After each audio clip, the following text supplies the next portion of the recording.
네, 안녕하세요. 오늘은 횡령죄에 대한 얘기를 좀 해보려고 그래요. 횡령죄 같은 경우에는 일단 재산범죄 중에 하나인데, 그죠? 우리 형법 몇 조에서 규정하고 있냐면은 355조에서 규정하고 있거든요. 예, 355조 1항에서 규정하고 있고 2항에 있는 것이 바로 배임이란 말이에요. 그죠? 그래서 횡령과 배임은 같은 조항에서 규정하고 있는데 1항 같은 경우는 횡령, 2항 같은 경우에는 배임이 된단 말이에요. 그죠? 자, 그래서 횡령에 대한 공부를 좀 잠깐 하고 좀 넘어가 볼까요? 예. 자, 일단 횡령. 자, 우리 형법 몇 조? 자, 355조에서 규정하고 있습니다. 그리고 몇 항? 제 1항에서 규정하고 있는 것이 횡령이고요. 2항은 배임이죠. 그죠? 예. 자, 그래서 말씀을 좀 더 드려볼게요. 자, 그래서 여기 보시면은 일단 횡령 같은 경우에는 누가 맡긴 거야. 그죠? 예. 남의 건데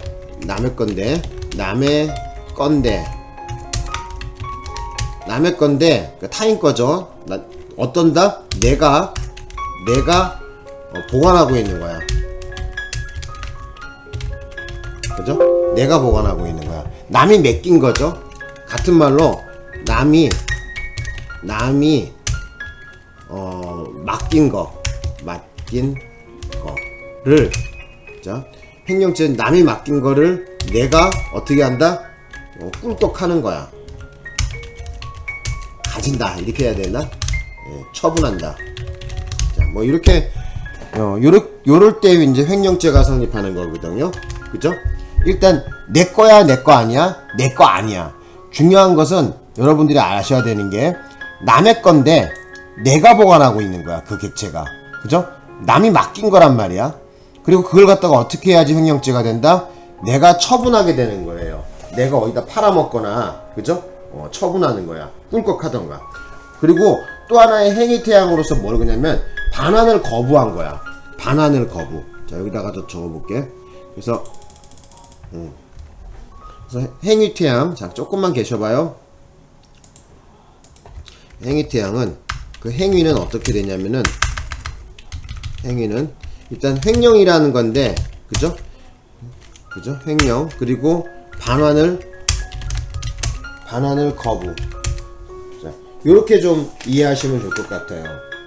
그래서 그 반환을 거부하면 바로 이제 저기가 되는 거죠. 물론 뭐 바로 죄가 되지는 않겠지만 여러 가지 종합적으로 판단해야 되겠지만은, 그죠?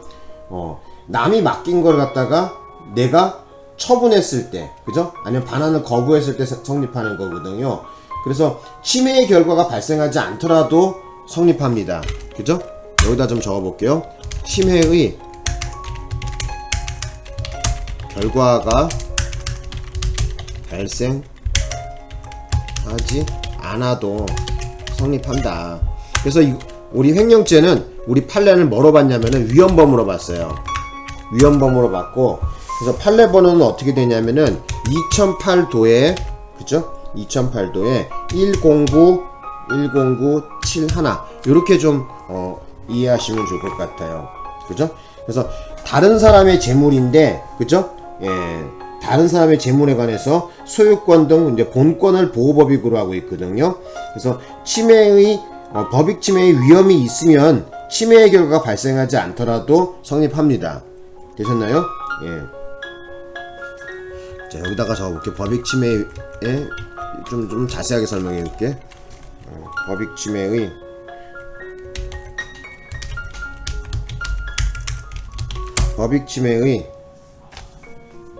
위험이 있으면 자, 이렇게 좀 알아두셨으면 합니다. 다시 한번 읽어볼게요. 그래서 횡령의 행위는, 그죠? 횡령죄에서 우리 형법 355조에서 규정하고 있는, 그죠? 횡령죄의 행위에는 이 크게 두 가지로 볼 수 있는데, 횡령한 거, 그죠? 그 재물을 횡령하거나 아니면 그 반환을 거부한 거. 그래서 두 가지 행위태양을 규정하고 있고, 그리고 알아두실 것은 뭐다?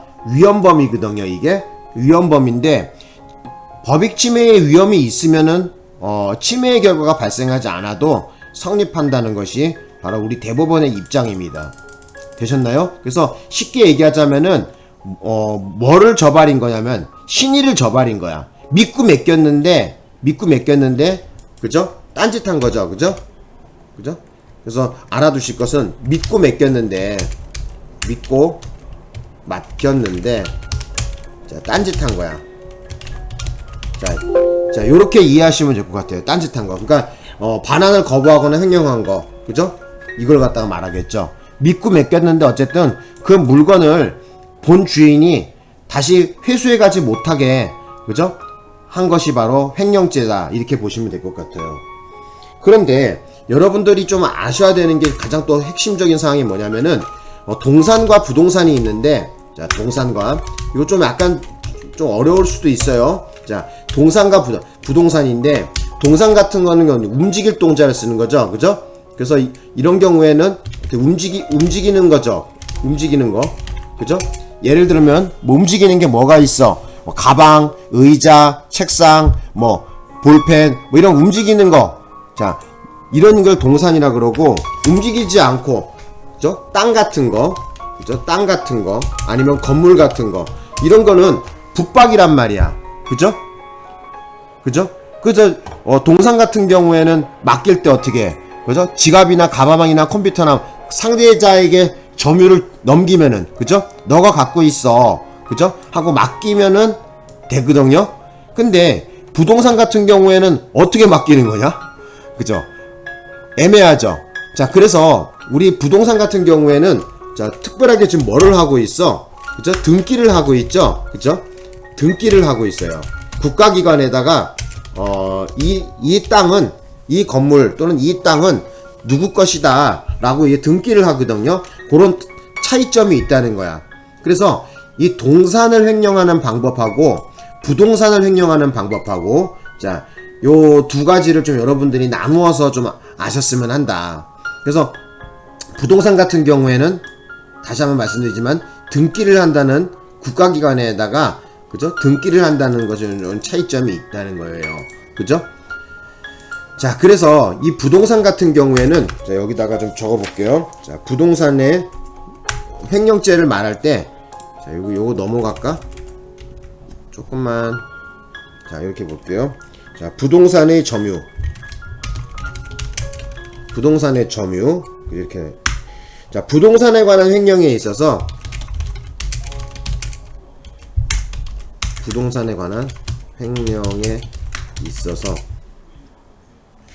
보관자의 지는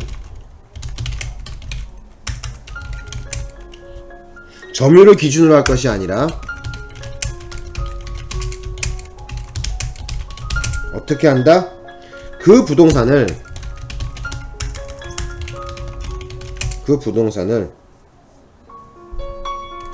제3자가 유효하게 처분할 수 있는 권능의 유무,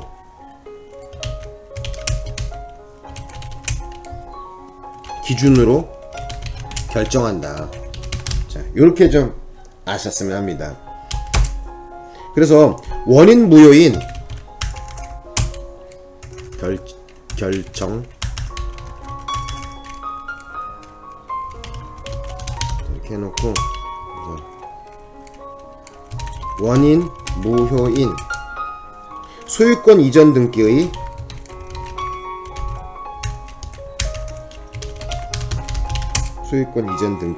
명의자는 횡령죄의 주체인 타인의 재물을 보관하는 자에 해당한다고 할 수 없다. 자, 요렇게 판시했고요. 2009도에, 그죠? 9242. 자, 요렇게 판례 번호도 좀 알아두셨으면 합니다. 그래서 부동산 점유에 대해서는 여러분들이 좀 알고 계셔야 될 것 같아요. 횡령죄 공부할 때 요것이 조금 어려울 수도 있거든요. 그래서 일반 동산하고 달리 이 부동산 같은 경우에는 그죠? 이 그 보관자 그러니까 점유자의 그 지위 보관자의 지위를 그 점유를 기준으로 할 것이 아니라 그랬어요. 그럼 어떻게 해야 되느냐? 그 부동산을 제3자가 유효하게 처분할 수 있는 권능의 유무를 가지고 결정하거든요. 그죠? 예. 그래서 원인 무효인 소유권 이전 등기의 명의자 같은 경우에는 횡령죄의 주체인 타인의 재물을 보관하는 자라고 볼 수가 없습니다. 그래서 대표적인 판례가 뭐냐면 우리 지금 시험 문제에 나와 있던 부동산을 갖다가 그죠? 상속받았는데 그 상속자 1인이 그죠? 혼자 점유하던 중 다른 상속인들의 어떤 지분을 그죠? 그냥 임의로 처분한 경우에 자, 이 경우에 횡령이 되지 않는다 그랬어요. 자, 여기다가 적어 볼게요, 또. 그래서 따라서 대표 샘플이 뭐냐면은 샘플이 자, 여기다가 적어 볼게요. 부동산의 공동상속인 중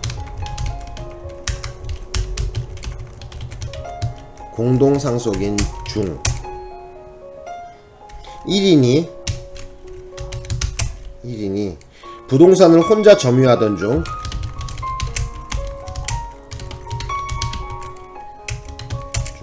점유라는 것은 거기서 자기가 산다는 얘기겠죠. 그죠? 점유하던 중 다른 공동상속인의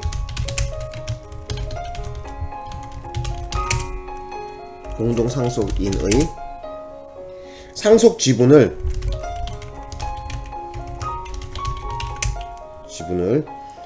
임의로 처분한 경우 이 경우에는 어떻게 된다? 횡령이 되지 않는다 그랬어요. 자, 횡령죄 아니다 이렇게 적어놨습니다. 그리고 그 이유는 뭐냐면은 자, 그 이유 자, 왜 횡령이 안 되냐? 바로 다른 상속인이 지분을 처분할 권능이 없다 이거야.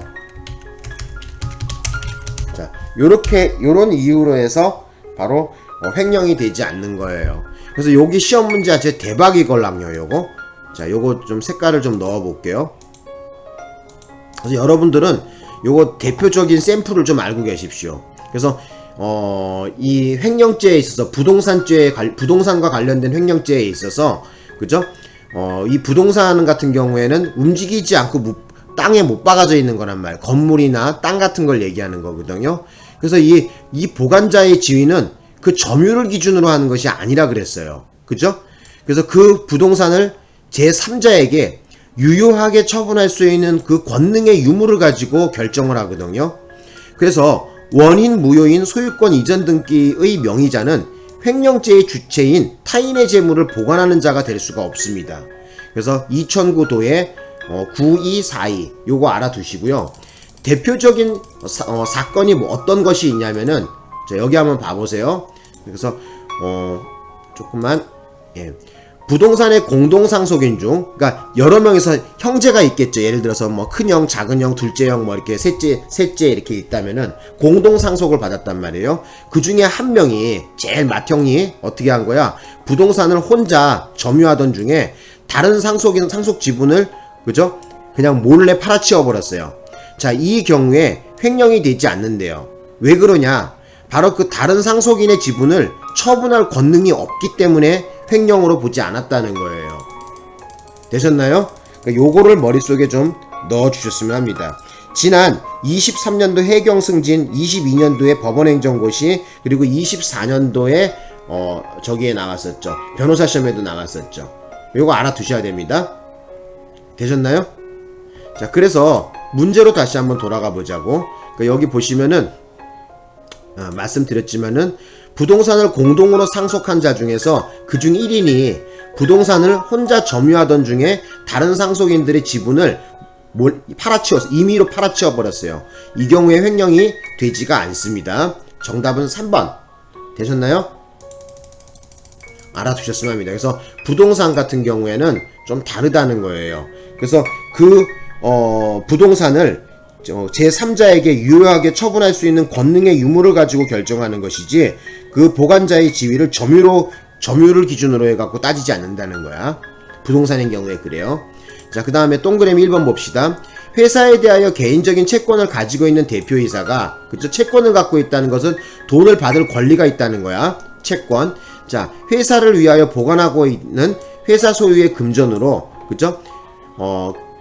이사회의 승인 절차가 없이 자신 회사에 대한 채권 변제에 충당해버렸어요. 자, 이 경우에 횡령이 되지 않는다고 했습니다. 맞는 얘기죠? 그죠? 예, 그것도 좀 알아주셨으면 합니다. 자, 그 다음에 이제 2번에 보겠습니다. 2번. 동업자 사이에 손익분배의 정산이 되지 않은 상태야. 그러면 일단 정산이 되지 않았다는 것은 뭐예요? 네 건지 내 건지 너의 이익이 얼마, 예를 들어 갖고 뭐 1000만원이다. 1000만원에 만약에 이익이 생겼어요. 그런데 뭐 A라는 사람, B라는 사람, C라는 사람 3명이 있다고 봅시다. 그래서 뭐 예를 들어서 투자한 것이 만약에 얘가 뭐 40% 그리고 얘가 30, 그 다음에 얘가 30 뭐 이랬다고 봅시다. 그러면 얘 40% 투자한 사람은 거기에 대해서 조금 더 이익을 더 가져가야 되겠죠. 그죠? 자, 그래서 이 동업자 사이에 손익분배의 정산이 아직 되지가 않았답니다. 이런 상태에서 동업자의 한 사람이 동업재산을 보관하던 중에 어떻게 했다? 임의로 횡령했답니다. 자, 이 경우에는 그 지분의 비율에 상관없이, 그죠?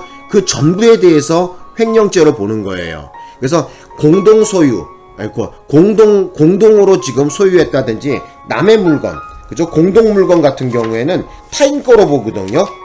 그죠? 공동소유 같은 경우에는 타인의 재물로 본단 말이야. 그래서 이 경우에, 그죠? 분배 정산을 하지 않았다고 한다면 그 전부에 대해서 바로 횡령죄가 되는 거예요. 그죠? 아직 정산을 하지 않았기 때문에. 되셨나? 그걸 좀 알아두십시오. 자, 그 다음에 이제 4번에 보자고. 4번에 보면은 타인의 재물을 보관하는 자가, 그죠? 보관하는 자예요. 단순히 반환을 거부한 사실만으로 횡령죄를 구성하는 것은 아니고, 그렇죠? 그죠? 그냥 야, 안 줄 거야, 그거 하나만으로 바로 횡령이 되는 건 아닙니다. 그럼 어떻게 횡령을 봐야 되냐면은 반환 거부의 이유나 그 주관적인 의사 등을 종합해서 바로 반환 거부의 행위가 횡령 행위와 같다고 볼 수 있는 그럴 정도에 이르렀을 때 횡령으로 보는 것이죠. 무작정 그냥 안 줬다 해서 횡령으로 보는 것이 아니라 그 사정을 들어봐야 되겠죠. 그죠? 그 거부의 이유라든지 주관적인 어떤 의사를 들어봤을 때 종합적으로 판단해야 되겠죠. 자, 그래서 4번도 예, 맞는 얘기다 이렇게 보시면 돼요. 그래서 오늘 공부한 걸 좀 정리해 보자면은, 그죠? 이 횡령죄에 있어서 동산과 달리 부동산 같은 경우에는 그 점유를 기준으로 해갖고, 그죠? 따질 것이 아니라 어떻게 해야 된다? 그 부동산을 제3자에게 유효하게 처분할 수 있는 권능의 유무로 결정하기 때문에, 그죠? 이런 경우에 지금 여기 나와 있지만 다른 공동상속인의 상속지분을 임의로 처분한다고 한들 횡령은 되지가 않습니다. 왜 그렇다고요? 다른 상속인의 지분을 처분할 권능이 없기 때문에 그러는 거예요. 되셨나요? 예. 그래서 정답은 몇 번? 3번으로 고르시면 돼요. 자, 오늘 수업은 여기서 마치겠습니다. 고맙습니다.